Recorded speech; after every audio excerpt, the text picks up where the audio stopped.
Gringo go home. I have heard a lot of that lately. Welcome back everyone, 𝘱𝘰𝘬𝘺𝘳 here, and in today's video, I'm going to be reviewing a recent article by Business Insider about what's happening in Puerto Rico, where there's a small but loud group of locals who want people moving from the States to go back home.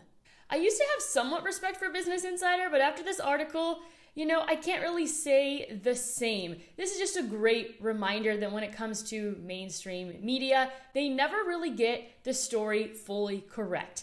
Their job is to create a headline that gets you to click, but everything after that, it doesn't really matter. There's constantly inaccuracies when the decrees are being reported to the public. From CNBC to Business Insider, I've seen this happen over and over again. In this video, you might learn things that you had no idea when it comes to the tax incentives here in Puerto Rico. Some things may really surprise you, and this may give you a different perspective on the entire situation. So I must say, I have been a target when it comes to this entire movement. I've had threats in my inbox, I get constant comments saying, "Gringa, go home," and all I have to say is this: the more you tell me to leave, the longer that I'm gonna stay. Because first of all, I love Puerto Rico, and second of all, the rebel in me can't even follow my rules. So you think I'm gonna follow your rules? I know the right thing would do to probably just sit back, relax, not engage in all of this. But you know what? I think it's important that people understand the real situation of what's going on here. Because when I see people leave comments like, "Oh, I visited Puerto Rico and I was thinking about buying a property, but now I know that it's hurting the locals, I'm not interested anymore." And when you hear things like that, it's so unfortunate because Puerto Rico needs more people to build the economy, to take it out of the financial crisis that it is facing. And the worst part about it is travelers aren't even welcome here anymore. Don't discover Puerto Rico. Let's go ahead and jump into the article. Gringo Go Home posters in Puerto Rico compare crypto millionaires Logan Paul and Brock Pierce to colonizers as the island's cost of living soars. Well, let's see here. The cost of living has soared everywhere. And it's the same people that were really excited to receive free helicopter money from the government that are also pissed about inflation and the rise in the cost of living. So, did you not think that there was going to be consequences when you were getting free money for doing absolutely nothing? When the government was just printing money constantly? Did you actually think this was going to end well? Protesters at a recent demonstration in Puerto Rico held signs that read, "This is what colonizers look like," above black and white headshots of millionaires Logan Paul and Brock Pierce. Hopefully one day they'll make one of these, and make sure you put 𝘱𝘰𝘬𝘺𝘳. And if you could put like a little YouTube logo so that people could easily find me and you could drive more traffic to my YouTube channel so that I could then make more money from Google AdSense, I would really, really appreciate it. Can someone get on the job? The saying has become one of the rallying cries behind Puerto Rico's anti-gentrification movement, along with Gringo Go Home and Puerto Rico's Not For Sale posters and graffiti with the taglines "Can be seen across San Juan," according to a report by the New York Times. That is correct. These people that love their island so much, they also love to trash it. They love to put graffiti everywhere. They like to put these trash signs everywhere. I thought they loved their island, but they also love to trash it. Local residents told the Times they can no longer afford their homes and are being displaced due to the recent influx of wealthy settlers registered under Act 22, the island's massive tax breaks. Well, it's now called Act 60, just to be clear. It takes them a little bit long to mention that in this particular article, but people are having a really hard time affording their homes across the United States. This is the thing. As someone who rents, I have zero entitlement to the location that I am renting. My landlord can raise the rent as much as he wants. He can sell the property. He can not renew my lease. That is what comes with renting. If you want the security, own a home. It is a different level of entitlement when you think that you can just control your landlord and the decisions that they make. It's their property and they own it. So stop pointing fingers and blaming everyone else and take responsibility for your own life. Even as someone who came here for the tax incentives, I'm concerned that the rent might skyrocket so much that I might need to relocate to a cheaper area on the island because I'm someone that's not willing to pay $5, $10, $15, $20,000 for rent. I refuse to do that. But it still remains in many areas of the island where the rent really hasn't increased all that much. But like I said, if you want the helicopter money, there's consequences that come with it. And let's not forget, so they want us to pay more taxes to their local government, but let's all take into consideration the fact that the government destroys everything that they touch. They have created the problem. So instead of pointing fingers at the few thousand people that have moved here over the last few years, how about you blame your government that you think is going to save you? Between December 2020 and December 2021, the cost of living in Puerto Rico rose by a record-breaking 7%, the largest percent increase since December 1981. Over the past year, single-family housing prices have increased by over 18%, according to federal data. You can see here, this is an article. Over the next 12 months, Zillow foresees the U.S. home price rising 11% overall, while that would mark a slowdown from the 19.5% jump over the most recent measured 12-month window. Between September 2020 and September 2021, the predicted price increase would still be a housing market that strongly favors sellers. Who owns the property in Puerto Rico? I would say, this is just a guess, but I would say at least 90% of Puerto Rico is owned by Puerto Ricans. So who's benefiting from this? The value of their property is increasing. Puerto Ricans are actually the ones that are benefiting the most from this. Think about all the Airbnbs on the island. The cost of Airbnbs here is absolutely insane. I could probably spend the same amount in 2 weeks like traveling to Colombia than I would like 4 days on the west side of the island in like a pretty decent Airbnb, but one that's still pretty darn small. So we can't forget the fact that there are many Puerto Ricans that are actually benefiting from the tax incentives, from the wealthy people that are coming to this island and spending plenty of money. Paul and Pierce own multi-million-dollar mansions and hotels on the island purchased amid the crypto gold rush that peaked during the pandemic. Both men did not respond to insiders' request for comment. Do you think you actually deserve their time after you write an article like this that's super one-sided? Like they even had a chance for you to sway or just be unbiased. That is one thing I've learned. I've had newspapers write articles about me when I had my food truck business back in California. They literally got the entire story wrong. I was selling part of my business. They put that I was like retiring completely, selling my entire business. And honestly, I read it and I was like, well, I guess it's a sign. Maybe I'm just going to get out of the food truck business completely because I was making a decent amount in crypto at the time. And I'm actually grateful for that really terrible article that was written because it was like one thing that happened that eventually led me to Puerto Rico. And even though all this craziness is happening, I'm still really happy to be here and I plan on staying for a while. It's getting crazy here in California paying taxes, Paul said on his podcast last February while explaining his motivation for leaving LA, which included getting locked in on his boxing career. In Puerto Rico, you're motivated to do more and make more money because of the implications that come with it. Did you know that Puerto Ricans actually qualify for more than one of these actual tax incentives? For example, if you are someone that exports services outside of Puerto Rico, let's say that I consult for companies or people that are based in the States or just based anywhere outside of Puerto Rico, I can take advantage of that. And so can local Puerto Ricans. The tax incentive under Act 60 that is about exporting services actually is available to native-born Puerto Ricans. So if you abolish Act 60, you're actually hurting locals as well. I actually heard that Ricky Martin may have even applied for Act 60. Also, there's an excellent tax advantage for local Puerto Ricans that are young entrepreneurs. If you're between the ages of, I believe, 16 and 35, you don't have to pay taxes for the first 3 years or the first $500,000 in revenue. Puerto Rico has a lot of tax incentives around tourism and travel and exporting services, young local entrepreneurs, agriculture.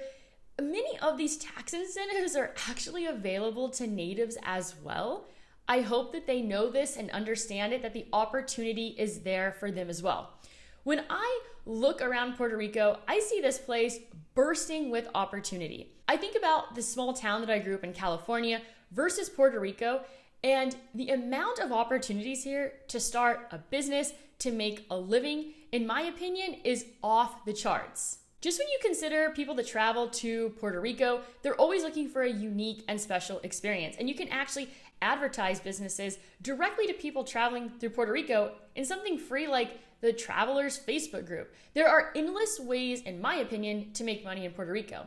You could just sit in a corner, cry, and be a victim and pretend like everyone else is gonna solve your own problem, or you could get up off your ass, see the opportunity, and go help yourself. Because let me just remind you, the government is not going to help you. You just have to look back at the history of what the government has done to the people of Puerto Rico over the years. They have not served them in any way. I find it shocking that people are even in compliance when it comes to all the regulation that the government has, because the government is just suffocating this place to death. Although there's politicians that created these tax incentives, there's also many politicians that are very much so against them. Just another example of like literally the government suffocating this place. It drives me crazy because it has so much opportunity and potential to thrive economically. Brock Pierce, who is considered one of the leaders of the island's cryptomania, bought an $18.3 million hotel in Vieques 2 weeks ago. He also owns a $5 million monastery in the historic district of San Juan that doubles as his clubhouse. People are up in open arms about Brock Pierce buying the property, the W Hotel in Vieques.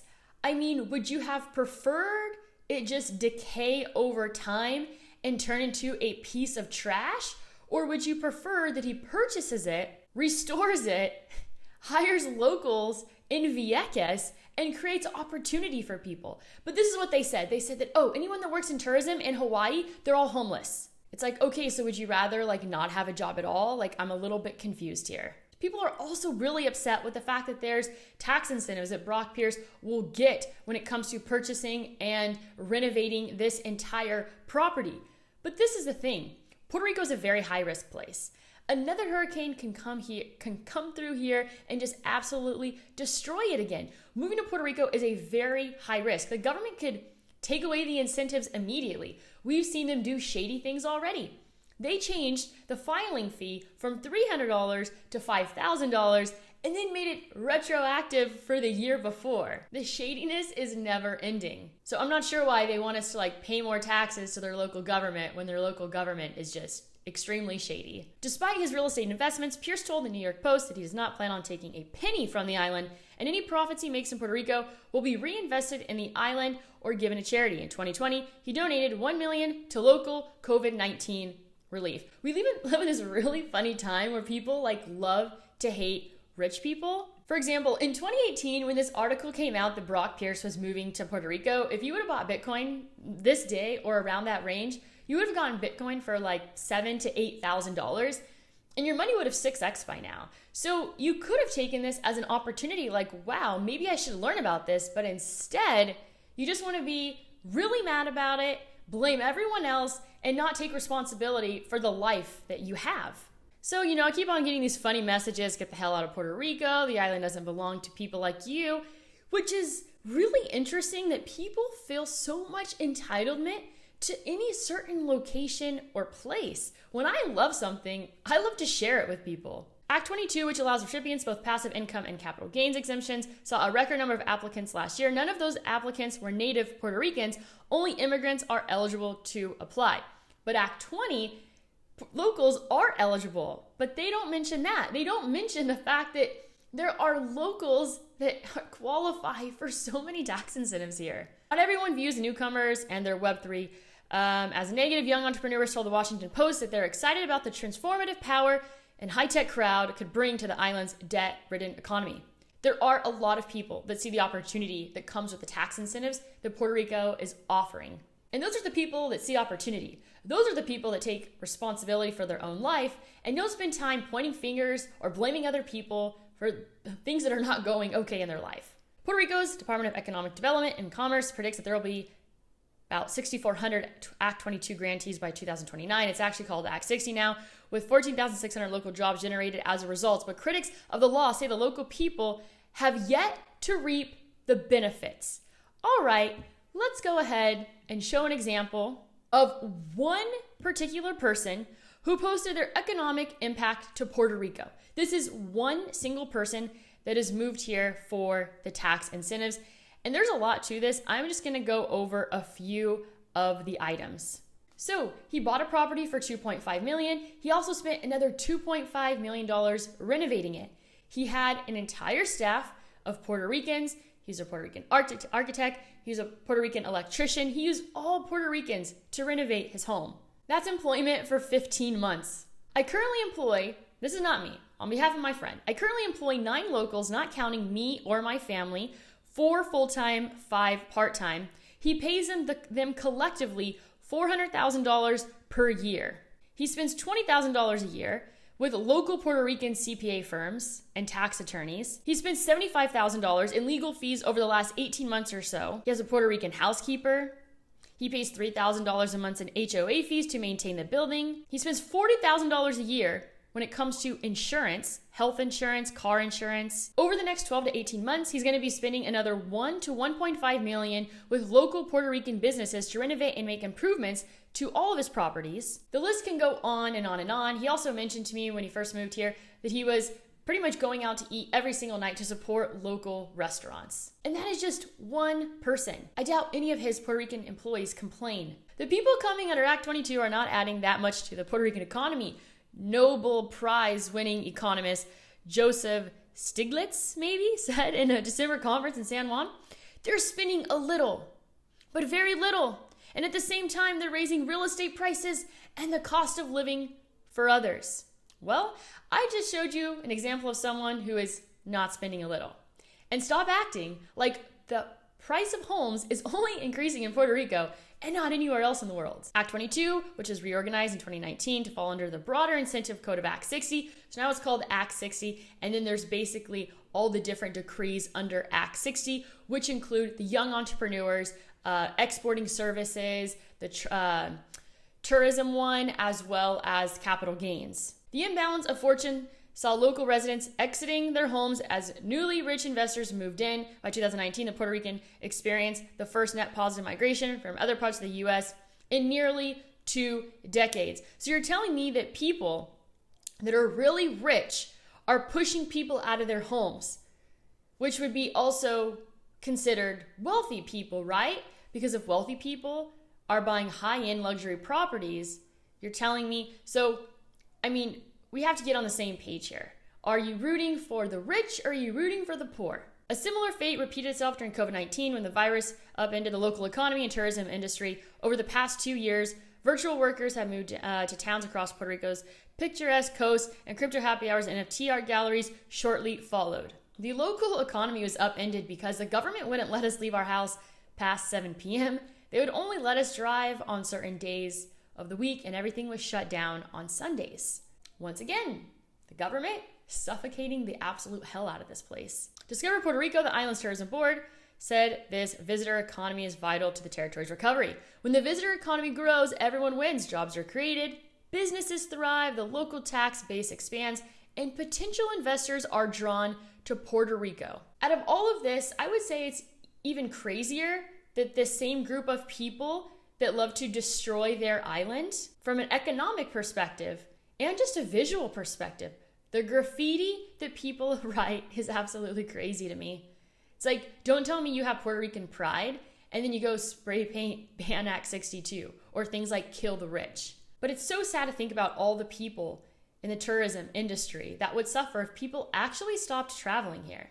So like I said, it's a few people that are just really loud at the moment. Their life's gonna go on eventually. They will realize that their time is spent better elsewhere. It might take a little bit of time, but eventually it'll phase out. I encourage you to explore, discover Puerto Rico. I encourage you to visit Puerto Rico and add to the local economy. Most Puerto Ricans are very warm, inviting, and super excited to share their island with you.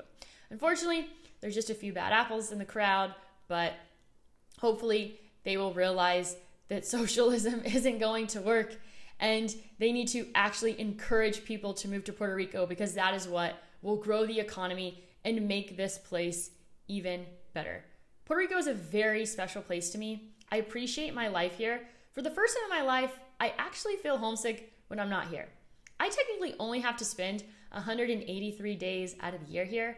I spent 300 days here last year. This place is my home. That's not going to change.